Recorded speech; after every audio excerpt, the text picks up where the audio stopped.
level of guest on this show just continues. It even surprises me. Oh my God. I mean, how low can we go? No, it continues to rise to such an impressive level. We're going at just the bowels of the internet. The dregs of our own company. Just go down and see if anyone's begging for change. And then there was this guy. We bumped into this guy at the water cooler. We said, "Is there a water cooler?" And we said, "Hey, buddy, we know you ain't got nothing going on. Bruh, fam, you bored, right? Come through." You guys guilted me. Yeah. You played to my most sympathetic impulses. Right. And I showed up at what feels like a place where sometimes they shoot pornography. Oh, yeah. Sometimes. We mean right now. No. Ladies and gentlemen, the voice you're hearing is Pablo Torre, everybody. What's good, Pablo? It is a pleasure in all of the ways to be here. Oh, Sincerely. Speaking of pleasure, back to that point. Okay. I mean, I would say, you said sometimes they film pornography here, but I would say sometimes they do a soccer podcast here, and the majority is pornography. Also explicit. Right. I mean, our podcast is just us verbally filleting ourselves. So same. Nobody. Full disclosure. Same. Nice. Very nice. Pablo, I just want to make sure nobody turn on a black light in this room. Or Pablo Torre will find out. Okay, we don't need that hard-hitting investigative journalism. Okay, all we do is hard-hitting in here. No journalism. Anyway, yeah, speaking of it, for people who sometimes soft hitting, sometimes it's tasteful. It's everything hard hitting with consent, of course. Let's talk about, because this brings up a good topic. Your podcast, Pablo Torre Finds Out, also here on the Meadowlarker Network. You're always taking people down, bro. You're always deep diving into stuff. Does it ever weigh on you, bro? My conscience is just racked with guilt. What does Larsa Pippen think of me? It keeps me up at night. How long Pablo Torre Finds Out has existed for just a couple months and has already developed so many enemies? How is it even possible? He's got a lot of Yes. But Marcus Jordan is an enemy. Larsa Pippen, aforementioned, is an enemy. I think a lot of people who just aren't here for multi-syllable words also enemies. Wait, is Marcus the one who owns the store in Orlando, the sneaker store? So damn. Trophy room. So you're not getting the Trophy Room Jordan 1s or no, whatever's I'm coming up not. next? By the way, the fact that you are aware of that is funny to me because I left that part out of the episode. If I can make another enemy out of Marcus Jordan again. Are you going to talk about the backdooring? The backdooring. Speaking of pornographic language. The backdooring. I fell into a... Lars is like, they're talking about me again! But it's just the backdooring of like, so... Do you know this story? I don't know this story. Okay, so you should explain it. They got a very exclusive sneaker. Okay. Trophy Room is a store. Obviously, the kid of Michael Jordan's kid owns it. He has a plug, it turns out. Right. So he gets to do a collab on a Jordan. Okay. It becomes one of the most highly sought after Jordans. And then, as this sometimes happened, let's say there was a Cooligan Jordan that was coming out, maybe one or two would find its way out the back door. Gotcha. You know what I mean? Or out of a truck, and then they'd be posted online. Stock be like, triple X. Yeah. Right, we're going to keep this going the whole episode. But in this case, I don't remember the number, but it was like hundreds of sneakers okay. were found out. So backdooring is when you know someone at the company that can give it to you. So you circumvent the auction or the lottery. Yeah. So he was a villain in the world of sneaker reselling in ways that I did not appreciate.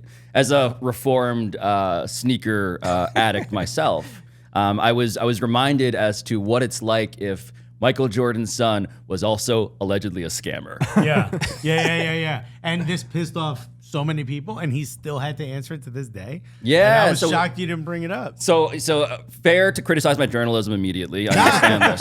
I was just shocked because it seems such like a topic with so much. The comment. So there was a lot that I had to leave out of that episode, and it is funny that like the episode in which for people who aren't familiar with my journalism, we did an episode about Marcus Jordan and Larsa Pippen falling in love. Just two crazy kids in a mixed up world. Who happened to be... You know from the names though, it's two players. It's the former wife and the son, former wife of Scottie Pippen and the son of Common Michael Jordan. meet Yes. cute. Yeah, We all yeah. know that. Absolutely. It's Romeo and Juliet if it took place in another unreleased episode of The Last Dance. And If Juliet was a MILF. but still had it. Thank you. You guys could have been helpful on this episode, I'm realizing now. Like, there are a lot of avenues You we need did not explore. consulting. We're always here. I do love the fact that you're like, which way should we go with this? Let's talk about the MILF. So they agreed to come on the show. So Yeah. they have a podcast. Shout out to their podcast, Separation Anxiety. I should plug their show. We listened to all of it, and we did like a deep textual analysis of it, in which we mostly laughed at its absurdity. And then we invited them to come on the show, and they agreed. Yeah. And- Which seemed very cordial. You guys were Yeah. So I thought it was cordial. I was of the impression that we gave them space and a wide berth to sort of discuss potentially a wide berth. Yeah, She right. wanted to have kids Yeah. by him at some point. So all of that, I was like, great. This feels like a thing where I found out a lot that I didn't expect to know. Like how there actually is a sincerity to their love. There is. Yeah. I'm not here to say I that. believed it too. Yeah. Yeah, you listen to them and you're like, they are spending so much time together that if they were faking this, they are the greatest method actors on the planet. At this point. At this Early point. on, you're like, well, come on. And now you're like, all right. Right. And so we met them, we got along, and then weeks later, I guess, there's a headline in the New York Post in which Larsa Pippen had called me miserable. Which I thought was, on some level deep inside, very cutting. You thought she was spot on? Yeah, I was like, Damn. How are you in my conscience? Damn. but beyond that, I was like, oh, I thought I was going to be invited to the wedding. Yeah. Right. And now it seems clear that I'm shadow banned. Right. Yeah. It was, I guess the context of it was that there was conversation after the interview was over that they didn't like. We did a post-mortem in which we discussed what we learned. Yeah. And it was An epilogue. It's a common. yeah, but it was also like, and in the run-up to it, like what we did was we said, here's how we authentically feel about this. Yeah. Right. It feels like Marcus Jordan to us, based on my own reporting and listening to their podcast, was somebody who was always trying to get the attention of his dad. Yeah. And this is not a surprise to anybody who's ever heard Michael Jordan say anything, right? That guy is not exactly somebody who is deeply invested maybe in the interior lives of his children. He went into the Hall of Fame and on the dais famously said that he didn't want to be his own kids because that seems hard. Yeah. He also cooked the guy who beat him in high school. Yes, he was just He invited the guy and cooked. I mean, this is a Correct. vicious human being. Yes, so he kind of roasted his own kids, roasted his enemies who are, specks relative to him. And then he also flew them in to cook them. he flew him in to the Hall of Fame in Springfield, Massachusetts. And then he also As if it complained. couldn't get worse. It was in Massachusetts. Correct. And he also complained about how they raised the ticket prices on him because he's Michael Jordan, and now he has to pay even more to get these people he hates Yeah. in the audience for this thing. So anyhow, we He's sort like of next level hater, dude. connected the psychoanalysis of like what it must be like to be Michael Jordan's kid and like why. Look, and we're not Dr. Freud, but we did attempt some amateur psychoanalysis of like, okay, so what's here for Marcus? What's here for Larsa? And certainly beyond attention, there's also just this notion of how can they be the main characters in a story that they never got to be anything more than a sort of like fleeting sidekick in? And this was their way. And they called me miserable because I pointed this out. I guess. Exactly. You've done the work. You've been to therapy a couple times, and so Right. they're like, oh, okay, no, we don't have to. Don't make us don't make us go to therapy by virtue of you having That's to go to right. therapy. I'm told parents are important in therapy. My man, you're They come up. weaponizing therapy speak, Pablo. That's what you're doing. I am absolutely guilty of that. That is totally fair. So- stolen valor. Therapy, stolen valor. So look, a lot on the show. like we said up top, we are.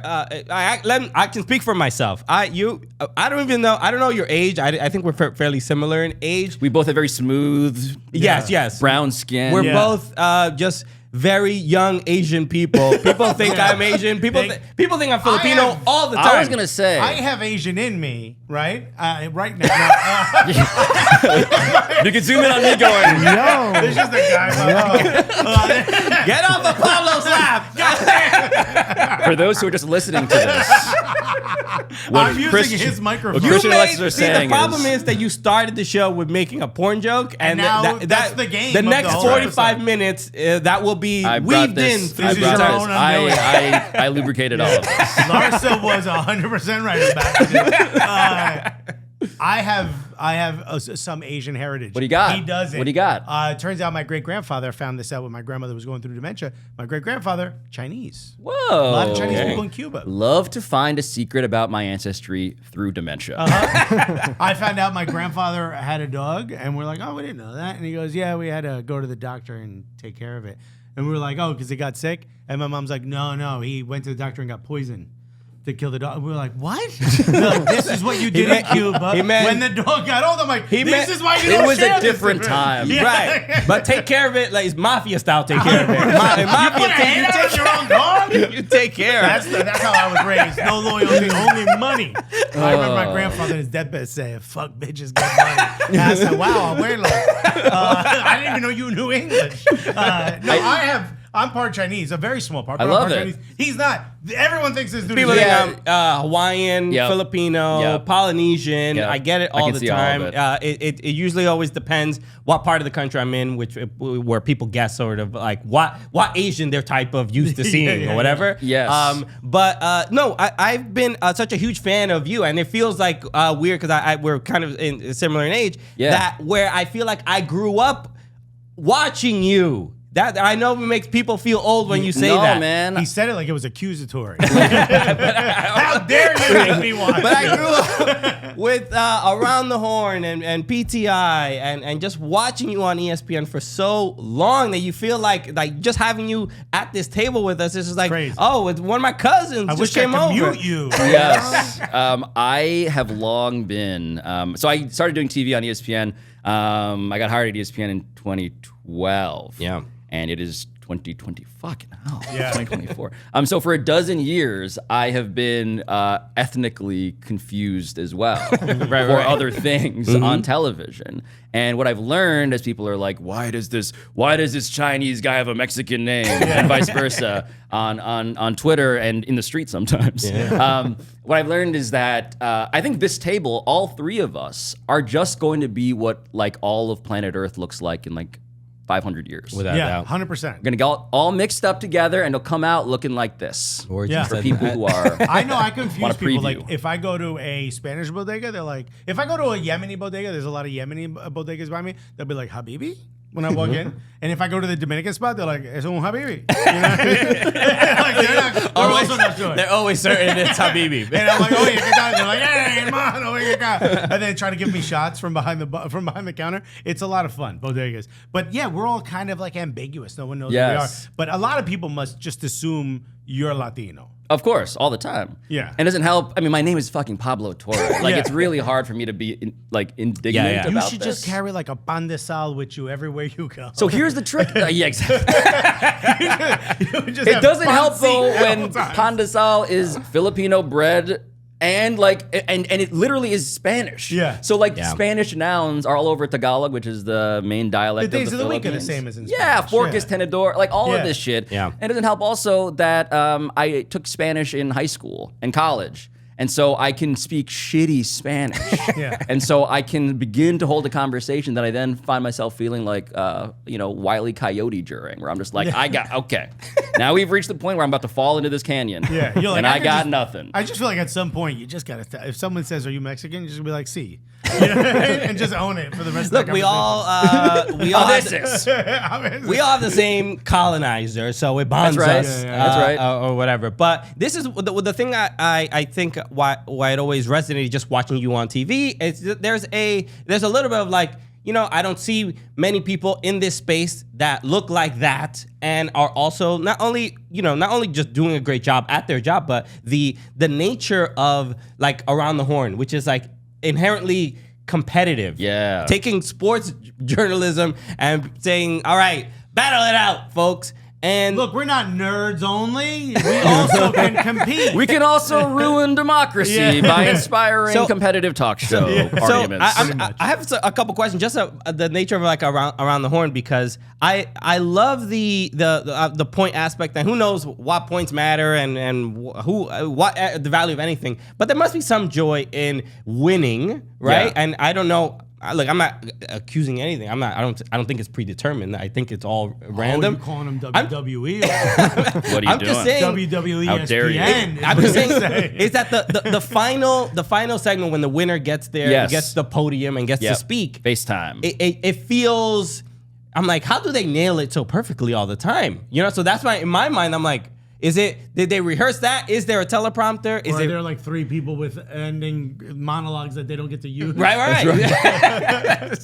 so you don't have to give the game away if that's the case. No. It's something that we all take pride in, I think, because the thing we hate the most as people who do that show is when we gotta retape something because somebody fucked up. Okay. Because it is taped, but it's live to tape. Yeah. And so the premise of like what we're really, as much as it is, and to be clear, I am winning for me. I'm winning for the ability to have 30 seconds unencumbered that I can just say whatever, within reason. Yeah. Whatever I want. Thank God you didn't become a comedian. I get to talk by myself. Every show would be an hour with this. It is straight up. Tony giving you the reality, giving you the light. Yeah. Just deeply masturbatory in all of those 100%. ways. But in this case, it's also just the pressure of we have a clean sheet.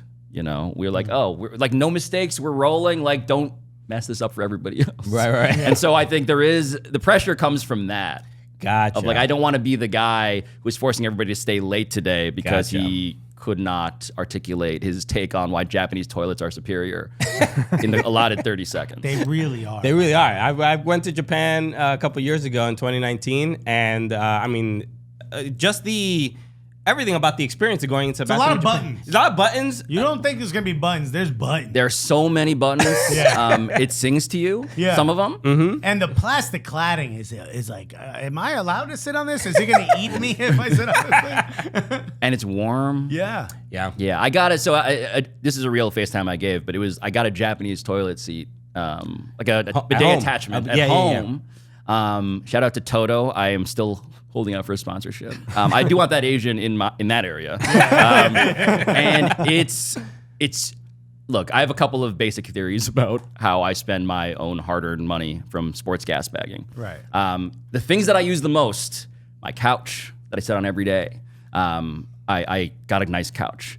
This toilet, man, it just makes my life easier and better. And I just want to appeal directly with cameras. All the cameras. Get a stream of water shot into your butt. And thank me later. I think that's the clip. That's the clip we got Yeah, for the with show. zero context. Everything else. Stand by it. By the way, Taku Sando, an incredible sandwich shop in Greenpoint, has a Japanese toilet in their So bathroom. the restaurants that have this, I could not be more impressed. It's a Japanese spot. They make the milk bread themselves. It's absolutely incredible. I walk in the bathroom. I said, "Oh, they did the whole thing. They went the whole extra experience. mile." Right. Yep, they cut off the crust. Yeah.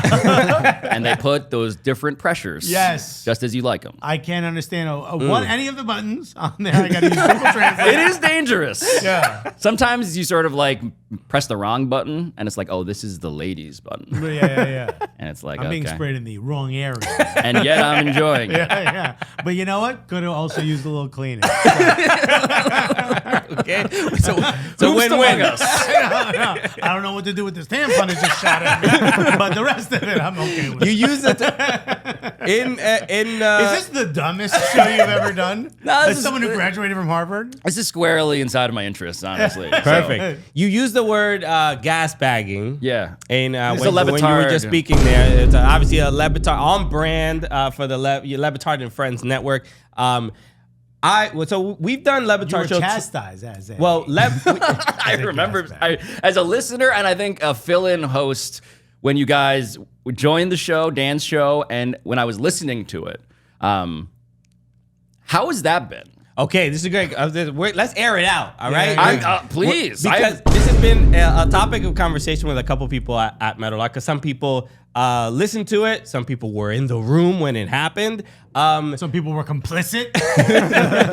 So we've done Le Batard show twice. One when you were guest hosting, Yes. and then one when Dan was there. And we were talking about Women's World Cup and all the kind of controversy with the U.S. Women's National Team. And when And to give some background, I think we were both very excited to be on this show. Finally with Dan. it is an honor. For multiple reasons. I think just career-wise, it was important for Christian and I, but also Yeah. Cuban-American. Yeah. Christian was very excited. When Christian gets excited, you could see it. You could feel it. Bro. He's also kind of our boss. Without a doubt. Yeah, a little bit. So Little bit. I Yeah. didn't realize I was walking into a performance review, but I thought I was just there to talk about soccer and stuff. But the term gas bag came up. I go on this long-winded speech or diatribe. You were yipping on that episode, to be honest. But You were yipping. because Dan threw out the question about essentially like the U.S. Women's National Team kind of riling up people and getting people upset To by. give some context, he asked the question, you started talking, Dan walked off set and then came back and you were still answering.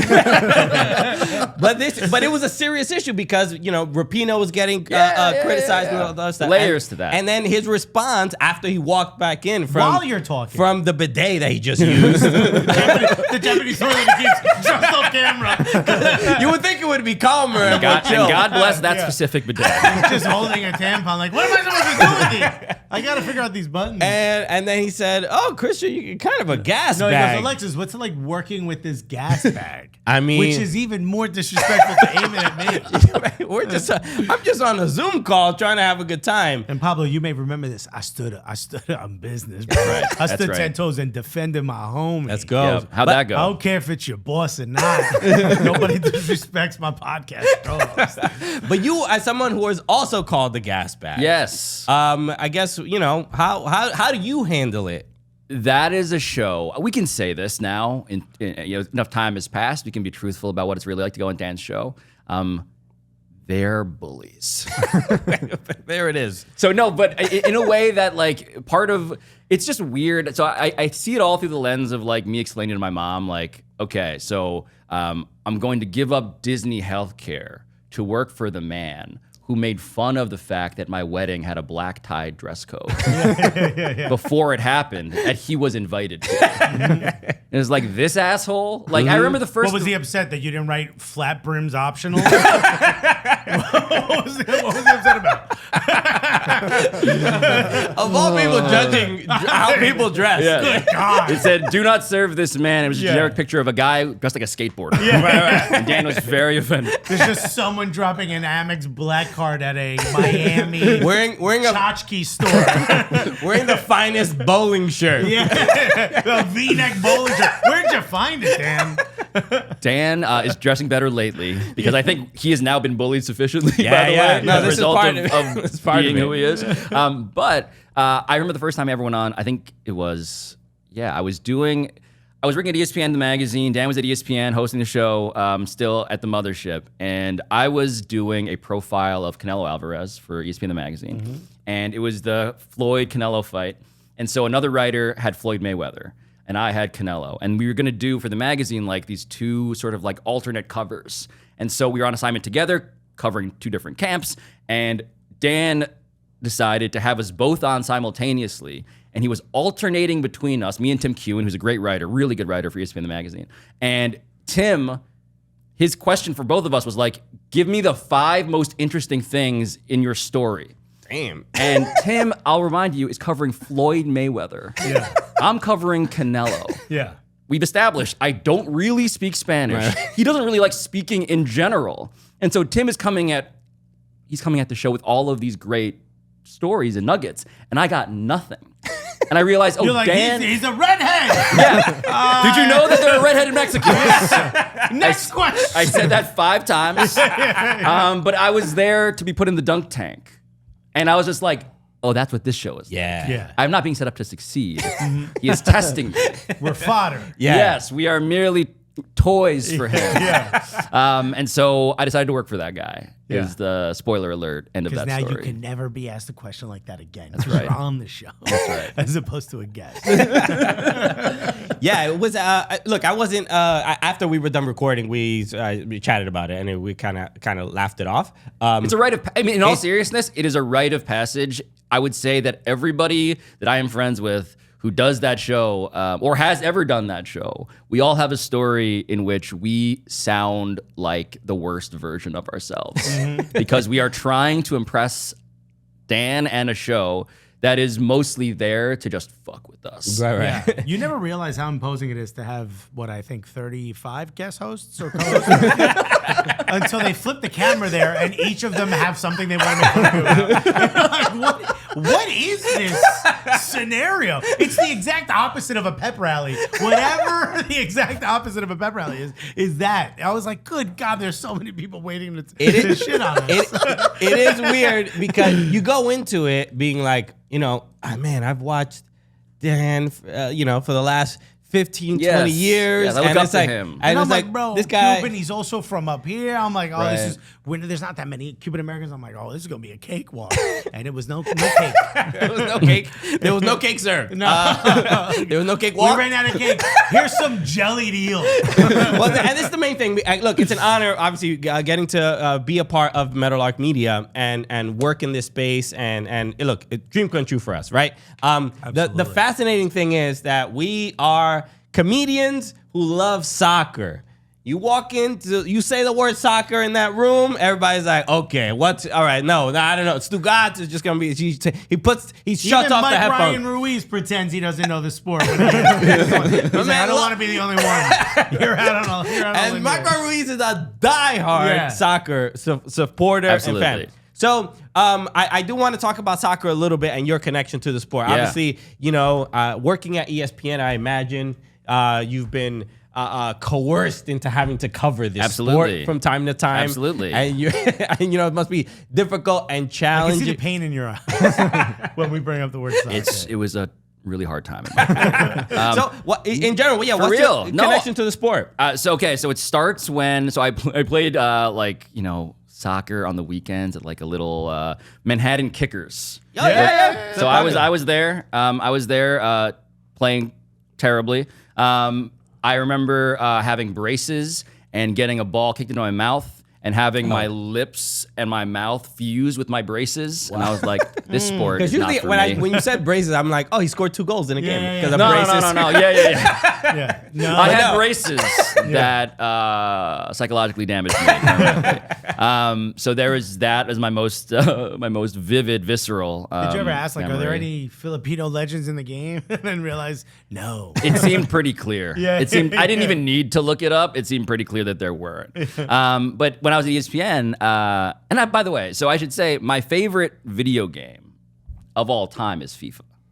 Right. And I say that not because I like nerd out on like, oh man, like I love using my favorite player. Like I love inhabiting his body. It's not that. Right. It's just that I find it. It's the best. It's really the best video game to get like lightly stoned and play. It's meditative. It's like ping pong. Weirdly, Yes, just sure. constant motion. You get into a flow state. It's the best. And multiplayer with friends is the best. So that was my pretext for the assignment I got. It was the Brazil World Cup, and I went to Brazil for 5 weeks and covered the World Cup. And I wrote columns, and I was there for a long time, solo in the era when I could just tell my then girlfriend, now wife, like, I'm gonna be in Brazil for a long time, and she was like, "This is a weird job." You're like, no, I said, it's the yes. World Cup, I swear. You could Google it this Definitely. time. This time you could Google it. Definitely. Were you based in Rio or? I covered. I mean, they had me flying literally every 2 to 3 days. So I went to Manaus, went to the that was Amazon. the one in like the middle of nowhere. Yeah, That's I a went- bus depot now. Did you know that? Stadium? that tracks. Yeah. I went to, and I was booking hotels myself, which I think I was not supposed to do, but I was like on like Expedia or whatever, like booking Brazilian hotels in Manaus and Brasilia and Rio and all these places. But Manaus, I remember I booked a hotel and I was like, let me see what's on the grounds of this hotel. And I walk behind the hotel and there's just a cage with a jaguar in it. And like no one else is around. And I'm like, I should probably just not be the only person here next to this. You sure you weren't at the Qatar World Cup? You sure you weren't in a Saudi prince's estate? It was an amazing time though. It really sure. was. It was one of the, I mean, I had never been on assignment like that. And my main mandate was not to like provide soccer analysis. It was to like write columns about the scene and the characters. And so in that way, like and it was for like, clearly like it was, my columns were meant to be for like the American audience. And so I wrote like 20 something columns and just churned out shit. And it was, I embedded with like a bunch of like England fans as they were, so these are all people, these characters that you guys know intuitively. It's like, oh, they're like this. Yeah. Like I did not realize like, oh, you guys, like this whole singing thing is real. Oh yeah. This whole dressing up as a knight and just like celebrating the sadomasochism of what it's like to be the place where football is never coming home. I'm just like, yes, now I get this. This is a great story. So just finding stuff like that. I mean, it was a total delight, and I retained zero soccer knowledge on the back end. I was gonna say, it seemed like you really kind of got a chance to understand the sport. I was immersed, and I wish I could say that I had more like analytical expertise as a result of watching that much soccer. But no, Busy hanging out with drunk Brits. absolutely, and like trying to figure out, is that Rihanna? And it was at the final. I was Amazing. like, yo. Yeah, I sat there's- next to a guy. This is speaking of the Hispanic Latino diaspora. I sat next to a dude at the World Cup final who worked for ESPN Brazil. Okay, his name was Pablo Torres. Love it. Whoa. And we only realized this like maybe like a quarter of the way in. Yeah. And it was just like, what are the odds? Yeah, man. Statistically, it turns out a lot higher than I realized. Yeah, I was gonna say there's like a billion of both of you guys. There's a player that His plays name was also John Smith. You believe that? who plays for Girona now, I believe. Yes. Pablo Torre. Torre. That's an episode that I am working on. Okay. To be a little coy about it. Because I don't know how I feel about him. Okay. know? I guess we're gonna find out.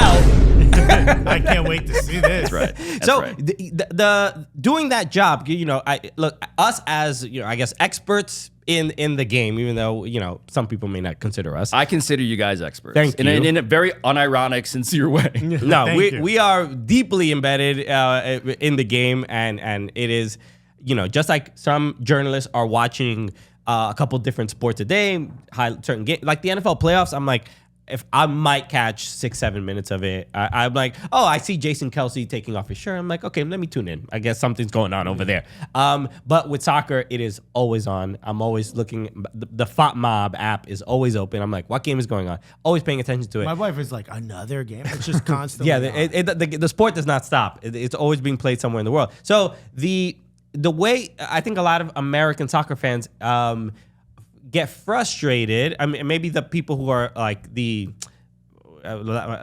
experts, I guess, I'm sure there's another word for expert, but the people who are deeply embedded in the game, when they see journalism from the perspective of like, let's show Americans what's happening here.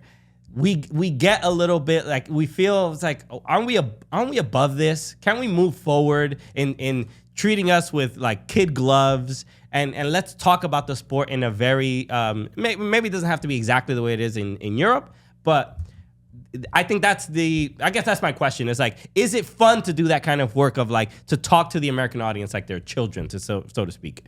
Yeah, no, it's. I feel you. I mean, I think there's probably a parallel to like to music in that way, where it's like, this thing I love, which I feel like is successful, irrespective of whether you mainstream, whether the MSM, whether the elite media right. cares that that this band is super popular globally. Like the fact that you're describing the conflict of, I want people to treat us as legitimate on our own. We don't want to be condescended to, but we also want to be included. Right. And I think that is that's hard. That's hard. I mean, look, the reality of like general sports talk television is it's a mile wide and an inch deep, right? So you're covering a million things, and it's meant to sort of simulate. I know this? It's meant to. It's a weird fetish, man. It's specific, and there's dozens of them. But yeah, there's a certain like unavoidable shallowness to it. And then what you just hope in general is that you don't embarrass yourself. And it turns out that is harder than it seems sometimes. Don't I know that from this weekend? Yes, I mean, so this is I wanted to bring this up and just get your response. I'm sure you've addressed this. You have addressed this, but this is a very out of context clip that I'm gonna play of pardon the interruption on ESPN. The legendary Tony Kornheiser discussing Lionel Messi playing in Major League Soccer. And when I think soccer, I don't think Tony Kornheiser. And look, I'm not gonna play it, but before this moment, Tony Kornheiser is very adamantly saying he is not a soccer guy. He is not interested. He's also annoyed by people who really love the sport. Kornheiser is extraordinary, and I respect this, and we should all do this. I should do more of it. He's just very transparent about like what he likes and dislikes and what he knows and doesn't know. And me in this clip, which is I can see in the runtime, way too short to do me justice. And that's why we chose Very good.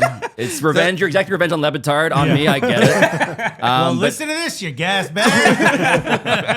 So this is just a 5-second moment, but everybody will understand what's going on when you hear it. Because Leo Messi has done this everywhere. He did this in the Premier League. He does. Leo Messi. We don't need to play the whole clip.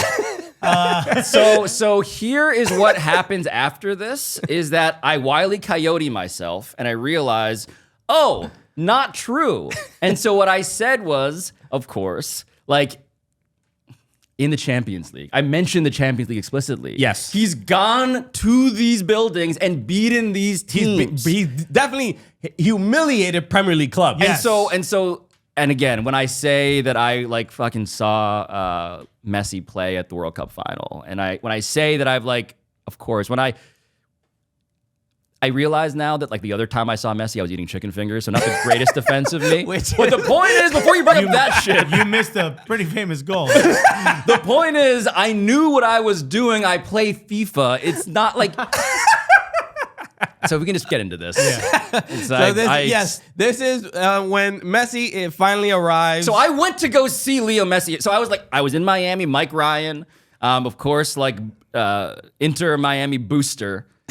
Allows me to sit with him field level. And just for people who don't understand what it's like, I've never been to this building. It feels like a temporary, almost like temporary World Cup in Brazil kind of building where it's like, this is, someone was apologetic on the way and they were like, this is not what it's going to be like forever. When are we taking the scaffolding down? No, that is the building. Yeah. So I walk in and I am surprised, given this description on the front end, that they have an excellent spread, food-wise. Oh, okay. I'm starving. I had just gotten off work.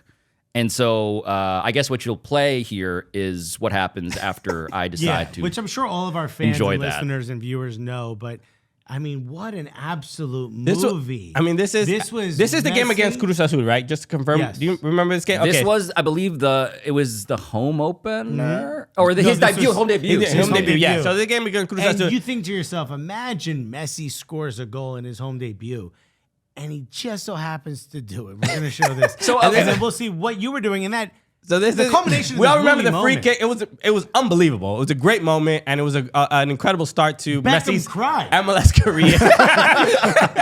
Beckham cried. The whole Beckham family was in tears. Everybody couldn't believe what they saw, and this is the moment after the goal was scored. So you could see the smoke and stuff. Yeah, everyone's celebrating. Pablo's. You can see there are like clips in which you see me burst out from that like eating area because it's like a sweet thing, and so a sweet, both terms valid here. I throw the door open because I was watching this happen, literally holding a plate of chicken fingers, watching this through the glass. Now you'll forgive me because while I'm not a soccer expert, my math, and again, I'm not great at statistics as the Pablo Torres example shows, maybe, but I was like, the safest time to get some chicken fingers is at the very beginning of the game. Mm-hmm. Like, what are the odds? What are the odds that the very first thing he does in his home debut is this tremendous goal that turns out to be, I guess, historic in this sense? I do want to correct you, though. There are no stoppages in soccer, so I would say there's one halftime, obviously. I would say the safest time is before the game Okay, starts. see, that's that. Not when Messi is lining up to take one of the most single iconic Listen, goals. what you don't know is how good those chicken fingers are. Okay. And the good news for me was that there were more goals that day. Yes. And I saw those.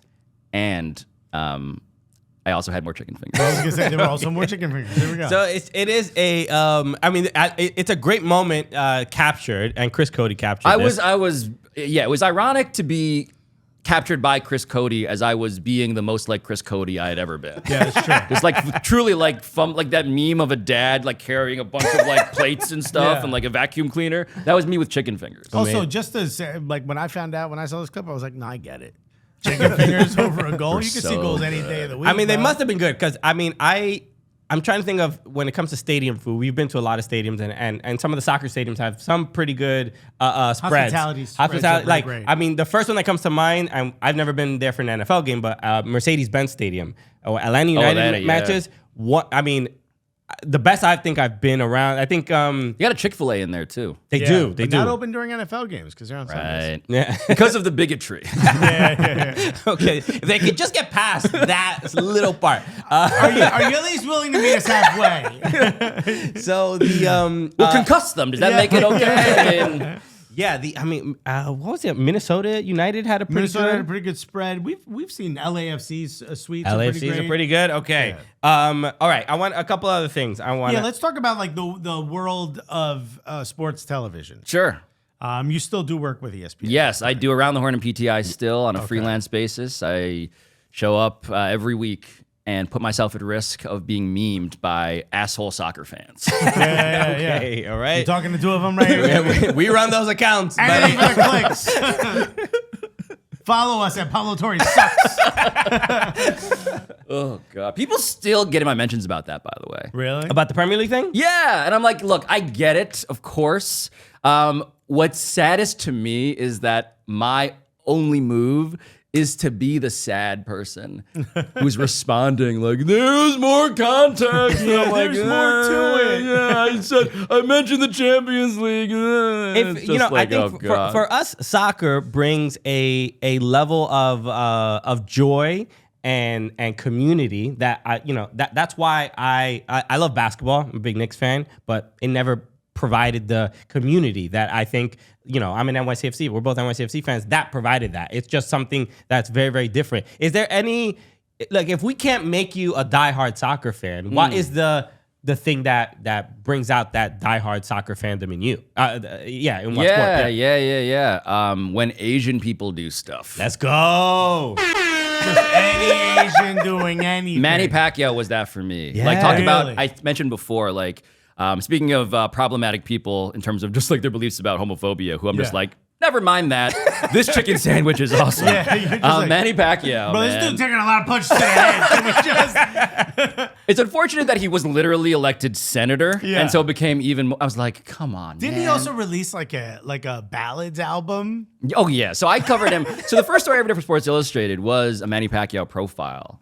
It was the first real magazine feature I ever wrote because I was like, yo, I think this guy is good. And I know that because I feel my body like electrify. Yeah. I cry when they sing the national anthem before his fights and he goes and beats up a Mexican dude. Yeah. The Executioner, by the way. It's not a random like Right. literally Yeah. he He was It wasn't racist. it wasn't racist. He was concussing those Mexicans consensually. You're like, I cried. I felt it. I felt so passionate when he beat up Mexican dudes.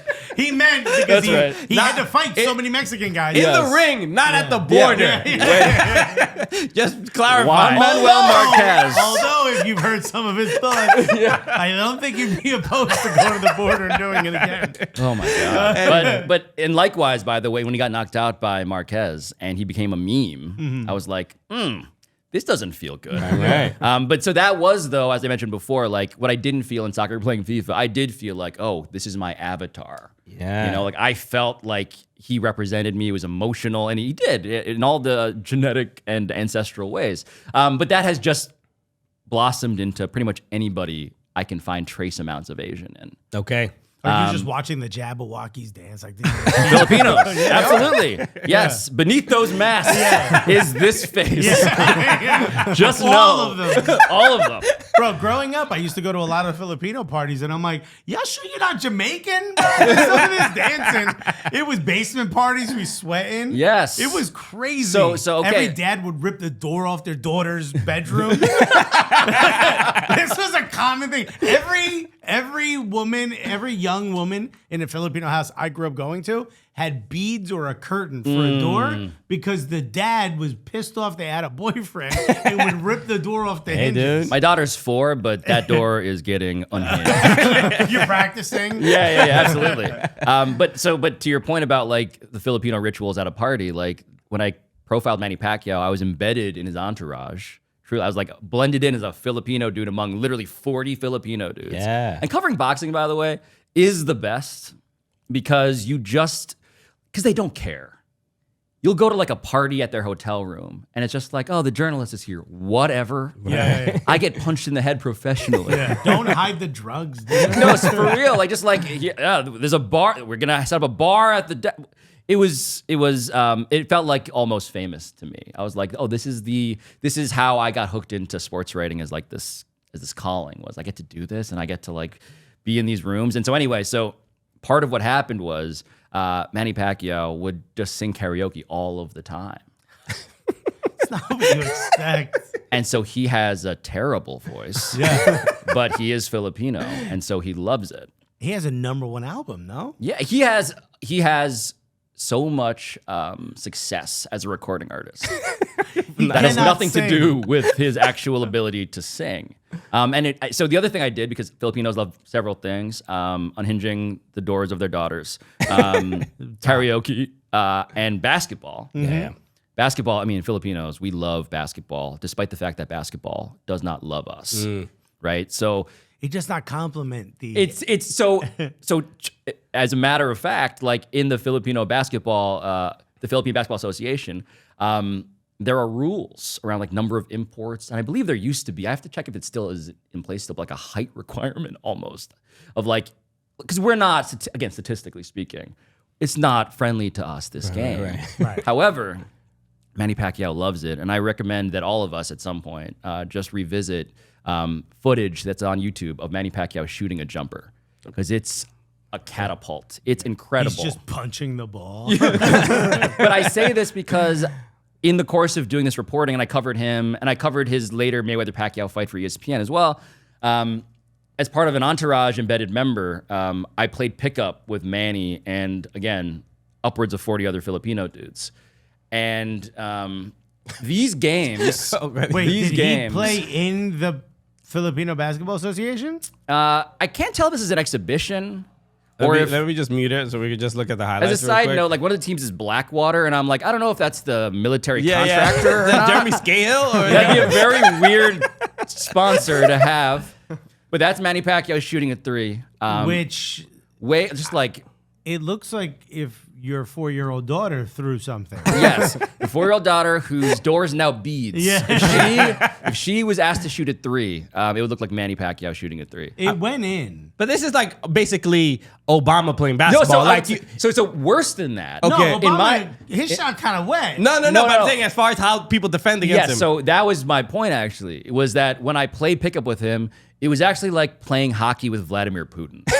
It was like, he's going to score 1 million goals, and all of us are going to nod like it's actually... Or being in an uncle killing contest with Kim Jong-un. You're just going to let him win, you know? Okay. I mean, My man, he got moves. He He ball. has, but he's, by the way, one of the greatest athletes of all time. The greatest calves, I would argue, in sports history. Oh, well, I mean, Manny Pacquiao. That's high praise coming from someone like you. Absolutely. But this dude is also a dictator at times, ideologically, and in terms of how he is defended. Right. Yeah, I mean, he lost the ball there, and that guy's Never been seen again. He's not seeing his family. Okay, shout So out to I don't know Manny why I started talking about. Oh, it's who I root for. Right. Right. It was Pacquiao was, I think, the most. I haven't had to sound like a eugenicist, I haven't had a full-blooded Filipino really captured my heart in that way since, and I'm hopeful. Okay, did you by any chance did you watch or get a chance to see the Filipino women's national team during the Women's World Cup? Yes, because they had an incredible story, a historic run. A historic run in terms of accomplishment, and also an amazing story in terms of how that team was assembled. Right. A lot of American college students. Yeah, and some again, and this is the trick of like. I mentioned the diaspora and all that stuff, but like, what do you do when you're the Philippines and you're starving? Like the Philippines love sports, obviously. So what do you do when you're starving for athletic success, but also in order to get that success, you need to be creative in terms of who's on your roster. So like the Philippine basketball national team, like Andre Blatch was on the team, former Washington Wizards center, who is a very sad person to elevate your national program. He's not Filipino at all, but they passed legislation to make him a naturalized citizen. Right. So anyway, in the world of soccer, I was like, oh, I know how this works. Mm-hmm. But what was there's a great story, I think, on Yahoo Sports about how it was assembled. I was jealous of this story. I didn't know about it. It's a couple dudes just like literally posting on message boards, like combing the bios of like, to your point, college soccer teams in America, and truly being like, I see a trace amount of Filipino in that person. And then reaching out and finding out that, some of them, they are containing those trace amounts, and they would love to play in the Olympics. And that's how that team came together, and it was fucking wild. For the World Cup, it was wild. So kind of awesome. Look, similar to the Premier League gaff. You know what I mean? This guy. But I recommend. I don't know if you have heard Between Two Worlds. It's the podcast from Meg Reyes. Yes. And so if people, she also covered this. It's an amazing great story. Podcast series about it. So I like hearing that. I mean, I think everybody gets into the sport in their own way, and a lot of times, it's why we have World Cups to begin with. It is the display of the sport. It's how you get new fans. Most, especially American fans, are always like, I got into soccer because of the 2008 World Cup or 2012, and there was a player they liked, and then they ended up getting hooked. Kyle Beckerman radicalized me. Right. People often say that. Those dreads. I wrote a story about Kyle Beckerman's dreads, if you couldn't tell. I was like, that guy, man. So, they really put you on some wild assignments. Go to Manus. Talk about a white guy with dreads. Well, we're really gonna get a lot of soccer fans this way. Pablo, we have to wrap up, but I mean, we have so much to discuss. Hopefully, we might have one time for a game of FIFA. I don't know. Oh man, you beat me at Street Fighter at the holiday party. Yeah, and which is why I wore this shirt. I noticed. There we Sonic go. boomed my ass. Unfortunately, I got this shirt of Guile. But I would like to exact my revenge at some point. Okay, when I don't have to go to work. So for our oppressive. We'll invite you back, boss. and we'll get some a game of FIFA in.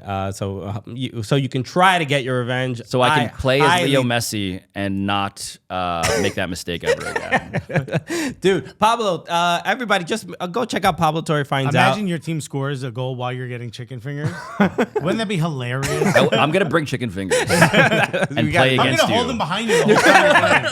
Come on, dude.